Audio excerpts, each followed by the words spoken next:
प्रश्न नंबर 2। प्रश्न नंबर 2 ये है, निम्नलिखित को परिकलित कीजिए। नीचे कुछ प्रश्न दिए गए हैं जिनको हल करना है। तो हल करने के लिए ये जो प्रश्न नंबर 2 है इसमें 4 प्रश्न हैं। हमने आपके बुक से 2 ही प्रश्न लिए हैं, जो पहला प्रश्न और चौथे प्रश्न, और जो 2 अन्य प्रश्न हैं ठीक इसी प्रकार का है। आप हल कर लीजिएगा। हल करने के बाद अगर आपको आंसर आता है तो अच्छी बात है, नहीं आता है तो आप कमेंट करके बताइए। हमें विश्वास है आप लोग कर लेंगे। तो देखिए जो क्वेश्चन है उसको देखते हैं। तो जो पहला क्वेश्चन है उसको सॉल्व करते हैं। जो पहला क्वेश्चन है उसको जब हम सॉल्व करेंगे तो आपको पता है कि यह अवयव, पहले अवयव को दूसरे अवयव में जोड़ना है। तो जोड़ने के लिए संगत अवयव ही, संगत जो अवयव होते हैं वही आपस में जुड़ते हैं। तो जो ए है उसका जो संगत अवयव होगा दूसरे अवयव के ए के होगा। तो ए और ए को जोड़ेंगे तो आपको पता है कि 2a होता है, तो यहाँ 2a हो जाएगा। बी का संगत अवयव बी है, यानी बी को बी में आप जोड़ेंगे तो आपको 2b प्राप्त होगा। अब चलते हैं यहाँ, माइनस बी का संगत अवयव बी है, यानी माइनस बी को बी में जब जोड़ेंगे तो 0 होगा। यहाँ देखिए ए को ए में जोड़ेंगे तो 2a होगा। इस तरह से हमें जो पहला प्रश्न है उसका योगफल प्राप्त इतना हो गया।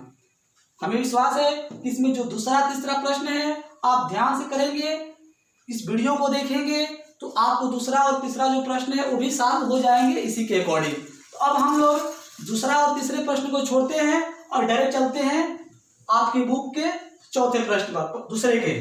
तो चौथे प्रश्न को जो सॉल्व करेंगे यह भी कुछ उसी प्रकार का है, लेकिन जो आपके अवयव दिए हुए हैं उनके अंदर जो अवयव हैं वह त्रिकोणमिति के तत्व हैं, त्रिकोणमिति अनुपात है। तो देखते हैं उसको कैसे जोड़ेंगे। तो उसको भी ठीक उसी प्रकार से जोड़ेंगे। आपको पता है कि बीजगणित का जो जोड़ घटाना होता है उसमें जो विजातीय पद होते हैं वो आपस में नहीं जुड़ते हैं, जो सजातीय पद होते हैं वही आपस में जुड़ते हैं। देखते हैं इसको किस प्रकार जोड़ेंगे। आप देख रहे हैं यहाँ दिया हुआ है cos स्क्वायर x का जो संगत तत्व होगा, अवयव होगा, वो दूसरे वाले अवयव के साइन स्क्वायर, जो दोनों अलग अलग त्रिकोणमितीय अनुपात हैं, ये आपस में जुटेगा नहीं। तो इसको लिखते हैं हम लोग cos square x plus sine square x। जुड़ेगा नहीं, बस प्लस लगा करके दोनों को लिख लेंगे। साइन स्क्वायर का जो संगत अवयव होगा वो cos स्क्वायर होगा। ये भी दोनों अलग अलग त्रिकोणमितीय अनुपात हैं, तो इनको भी लिख देंगे ऐसे, sign square x plus cos square x। ये भी हो गया। साइन स्क्वायर का संगत ये होगा, ये भी अलग अलग है, इसको भी लिख लेंगे तो हो जाएगा sign square x plus cos square x।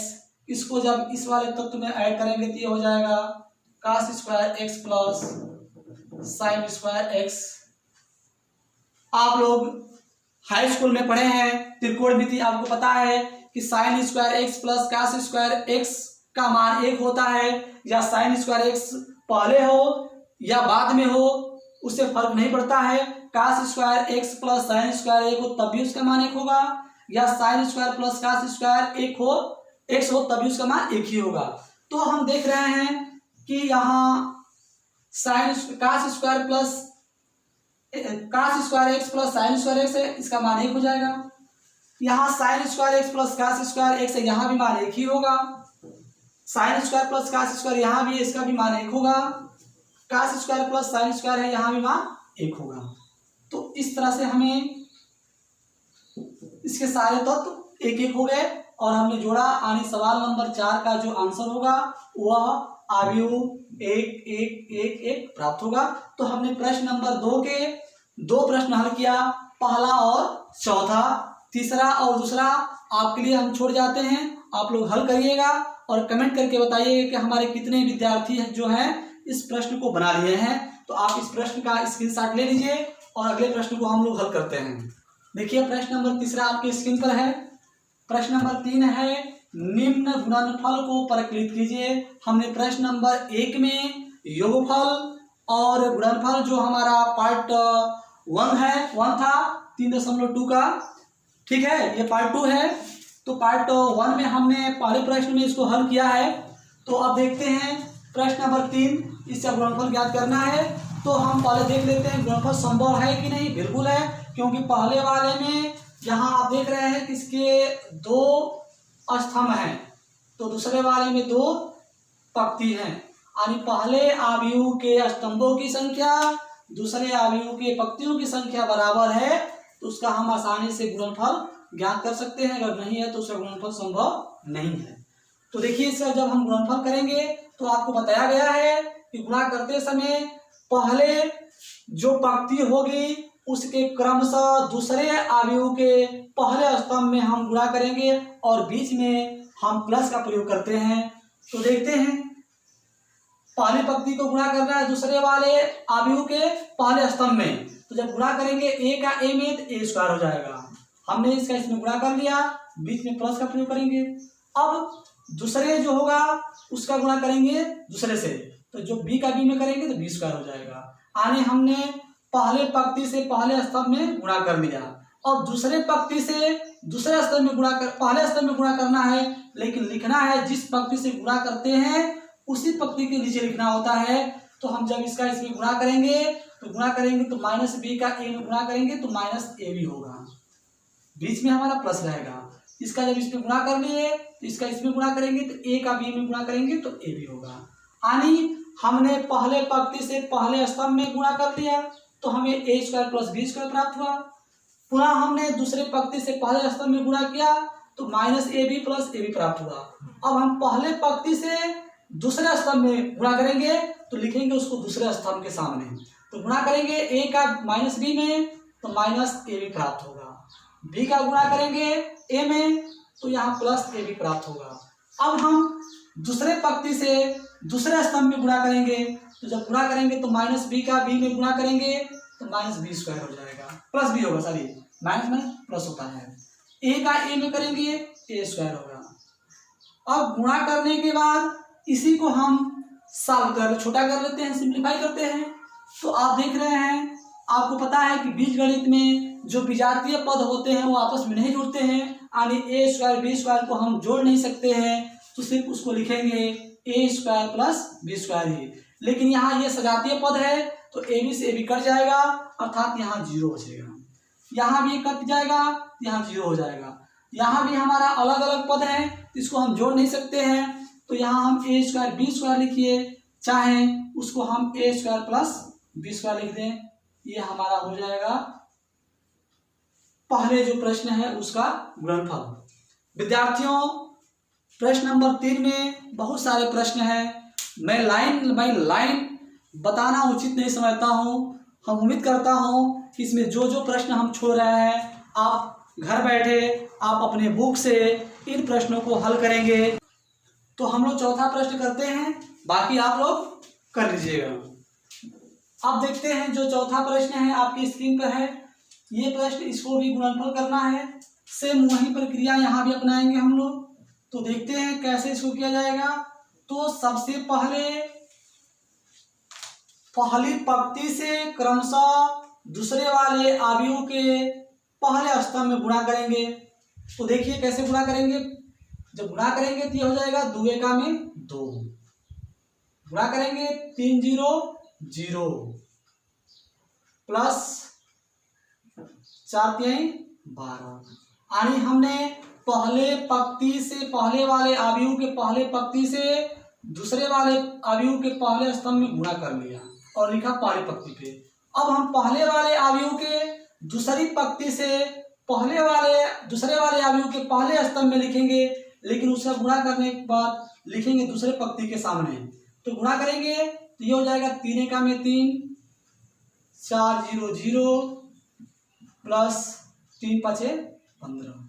अब हम पुनः तीसरे पंक्ति से गुणा करेंगे तो लिखेंगे 4 एका में 4 प्लस 5 0 0 प्लस 3 6 18। यानी हमने तीनों पंक्तियों का क्रमशः दूसरे वाले आव्यूह के पहले स्तंभ में गुणा कर लिया। अब हम तीनों पंक्तियों से क्रमशः दूसरे वाले आव्यूह के दूसरे स्तंभ में गुणा करेंगे। तो गुणा करेंगे ठीक उसी तरह से लिखेंगे, लेकिन दूसरे स्तंभ के सामने लिखेंगे। गुणा करेंगे 2 का 2 तिहाई यानी माइनस है तो -6 प्लस गुणा करिएगा 2 तिहाई 6 इसको गुणा करिएगा 4 0 0, ये हो गया। पुनः दूसरे पंक्ति से उसी में गुणा करेंगे तो तितली के 9 यानी -9 होगा, ये गुणा करिएगा 4 दूनी 8 होगा और 5 0 0 होगा। अब तीसरे पंक्ति से गुणा करेंगे तो 4 3 12 अर्थात -12 होगा, 5 दूनी 10 10 होगा, 6 0 0, यानी हमने तीनों पंक्तियों से क्रमशः दूसरे स्तंभ में गुणा कर लिया। अब हमने तीनों पंक्तियों से क्रमशः दूसरे वाले अवयव के तीसरे स्तंभ में गुणा करेंगे और लिखेंगे तीसरे स्तंभ के सामने। तो देखिए कैसे लिखेंगे, 2 बचे 10, 3 चौके 12 प्लस 5 चौके 20, इसका भी हो गया। अब दूसरे पंक्ति से करेंगे तो 3 बचे 15, 4 चौके 16, 5 बचे 25, ये भी हो गया। अब तीसरे वाले से करेंगे, ये हो जाएगा 5 चौके 20 प्लस 5 चौके 20, यहां भी हो जाएगा और यहां हो जाएगा 6 बचे 30। अब इसी को हम सिंप्लीफाई कर देते हैं तो हमें क्या प्राप्त होता है देखते हैं। यहाँ 2 0 2 तो ही होगा, यानी 2 0 को जोड़ेंगे तो 2 होगा और 12 में जोड़ेंगे तो यहाँ 14 हो जाएगा। आगे ये 6 से 6 कट जाएगा, बचेगा हमारा 0 0 हो जाएगा। यहाँ हम जोड़ेंगे तो 10 और 12 हमारा हो जाएगा 22, 22 और 20 हमारा हो जाएगा 42, हमने जोड़ दिया। यहाँ जोड़ेंगे तो 3 और 15 हो जाएगा हमारा 18, जोड़ दिए। यहाँ -9 में 8 जोड़ेंगे तो -1 होगा, 0 तो है यहाँ, कोई मतलब है नहीं। यहाँ जोड़ते हैं तो 15 और 25 को जोड़ेंगे तो ये हो जाएगा 40 और 40 और 16 को जोड़ेंगे तो ये हो जाएगा 56, यहाँ 56 कर दिए, इसको और बड़ा लिख देते हैं। अब इसको जोड़ते हैं तो 4 0 4 और 18 जोड़ेंगे तो हो जाएगा 22, यहाँ -12 में 10 जोड़ेंगे तो -2 होगा, 0 से कोई मतलब है नहीं। अब यहाँ 20 20 जोड़ेंगे 40 और 40 और 60 जोड़ देंगे तो हो जाएगा 100। इस तरह से हमने देखा कि प्रश्न नंबर 3 का जो चौथा प्रश्न है उसका आंसर हमें ये प्राप्त हुआ। ये रहा गुणनफल। अगर आप एक एक पॉइंट को समझेंगे तो गुणनफल बेहद ही आसान हो जाएगा। बस आप वीडियो के अंत तक बने रहिए। तो आप इस प्रश्न का स्क्रीनशॉट ले लीजिए। प्रश्न नंबर 4 को देखते हैं। तो देखिए जो प्रश्न नंबर 4 है वह है a बराबर अवयव इतना, b अवयव इतना दिया हुआ है और c अवयव इतना दिया है। और प्रश्न क्या कह रहा है, तो a प्लस बी तथा b माइनस c प्रकलित कीजिए। मतलब इसको a प्लस बी ज्ञात करना है और b माइनस c, और साथ ही पूछ रहा है यह भी सत्यापित कीजिए कि a plus bracket b minus C बराबर होता है a plus B minus C के। तो सबसे पहले हम यहां से हल करते हैं। पहले लिखते हैं a प्लस बी और a माइनस बी। देखिए कैसे ज्ञात करेंगे, यहां सलूशन लिखते हैं और अब लिखते हैं यहाँ पहले a प्लस बी।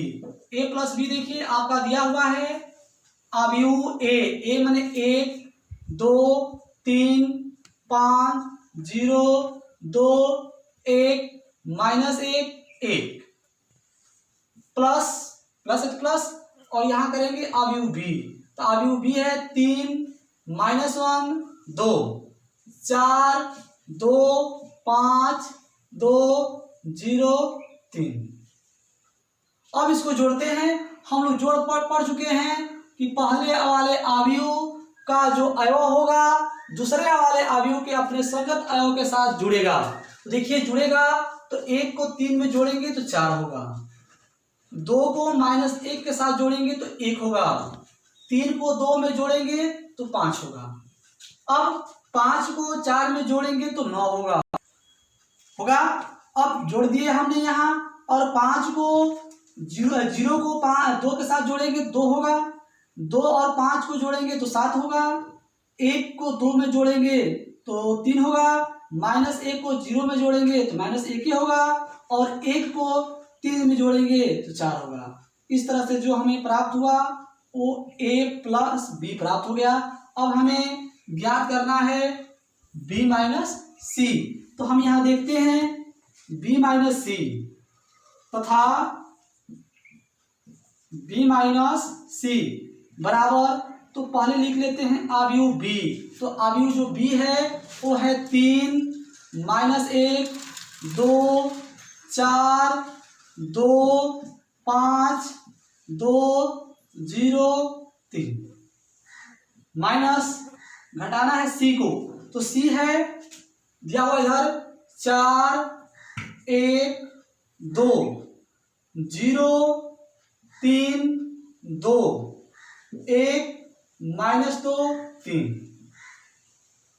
अब इसको घटा लेते हैं। तो घटाना में भी वही चीज होगा जो प्लस वाले में हुआ, यानी पहले वाले अवयव के अवयव दूसरे वाले अवयव के अपने संगत अवयव के साथ घटेगा, यानी 3 में से 4 घटाएंगे -1 प्राप्त होगा। 1 में से 1 घटाएंगे -1 में से 1 घटाएंगे -2 हो जाएगा। 2 में से 2 घटाएंगे 0 होगा। 4 में से 0 घटाएंगे 4 ही होगा। 2 में से 3 घटाएंगे -1 होगा। 5 से 2 घटाएंगे 3 होगा। 2 से 1 घटाएंगे 1 होगा। 0 से -2 घटाएंगे +2 होगा। 3 से 3 घटाएंगे 0 हो गया। अर्थात हमने जो हमें a प्लस बी और b माइनस सी ज्ञात करना था वो हम यहाँ ज्ञात कर लिए। लेकिन उसके साथ ही इतना नहीं है, अभी और पूछ रहा है आपसे, ये कह रहा है कि साथ ही सत्यापित कीजिए कि a plus B minus C बराबर होता है a plus B minus C. तो हम यहाँ सत्यापित करते हैं। सत्यापित। अब यहां लेते हैं पहले LHS जो दिया हुआ है a प्लस फर्स्ट में b माइनस सी। इसको देखते हैं। तो a हमारा जो अवयव है वही है जो यहां दिया हुआ है। 1 2 3 5 2 0 2 और 1 -1 1। और यहां हम जो देख रहे हैं b माइनस सी, ये ज्ञात करने की कोई जरूरत नहीं है, हम ऑलरेडी ज्ञात कर चुके हैं b माइनस सी। तो इसी को ले जाकर के हम इस पूरे की जगह पर रख देंगे, यानी b माइनस सी की जगह पर हो जाएगा अवयव -1 -2 0 -2 0 और दूसरा हो जाएगा 4 -1 और यहां हो जाएगा 3 1 2 और 0। बस इसको ऐड कर देते हैं। ऐड कर देंगे, देखिए क्या प्राप्त होता है। 1 में -1 को जोड़ेंगे 0 होगा। 2 में -2 को जोड़ेंगे यहां भी 0 होगा। 3 को 0 में जोड़ेंगे 3 होगा। 5 को 4 में जोड़ेंगे 9 होगा। 0 को -1 में जोड़ेंगे -1 होगा। 2 को 3 में जोड़ेंगे 5 होगा। 1 को 1 में जोड़ेंगे 2 होगा। -1 को 2 में जोड़ेंगे तो +1 होगा और इसको इसमें जोड़ देंगे 1। हमने निकाल लिया LHS। अब यहां लिखते हैं RHS। तो RHS हमारा ये है, दिया हुआ है यहां RHS a plus B minus C. तो a प्लस बी ज्ञात करने की कोई जरूरत नहीं है, हम ऑलरेडी ज्ञात कर चुके हैं a प्लस बी जो यहां दिया हुआ है। इसको लिख लेते हैं, यानी हो जाएगा 4 1 5 2 9 2 7 9 2 7 3 -1 4 माइनस सी। जो सी है यहां दिया हुआ है तो सी आने लेते हैं। 4 1 2 0 3 2 1 -2 3 घटाना है, चलिए घटाते हैं। घटाएंगे यानी 4 से 4 को घटाएंगे 0 होगा, 1 से 1 घटाएंगे 0 होगा, 5 से 2 घटाएंगे 3 होगा। यहां चलते हैं, 9 से 0 घटाएंगे 9 होगा, 2 से 3 घटाएंगे -1 होगा, और 7 से 2 घटाएंगे 5 होगा।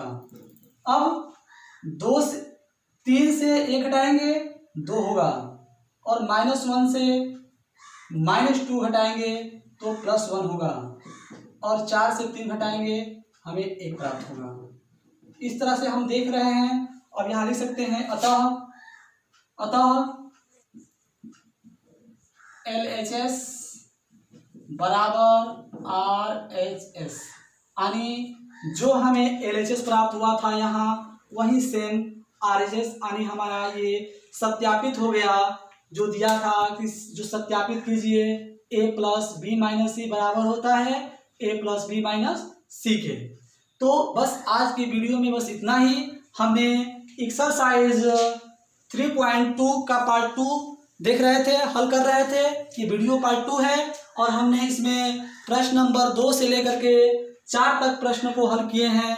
प्रश्न नंबर 5 से और आगे के वीडियो पार्ट 3 में बनेगी, तो आप पहले पार्ट 2 को कंप्लीट कर लीजिए।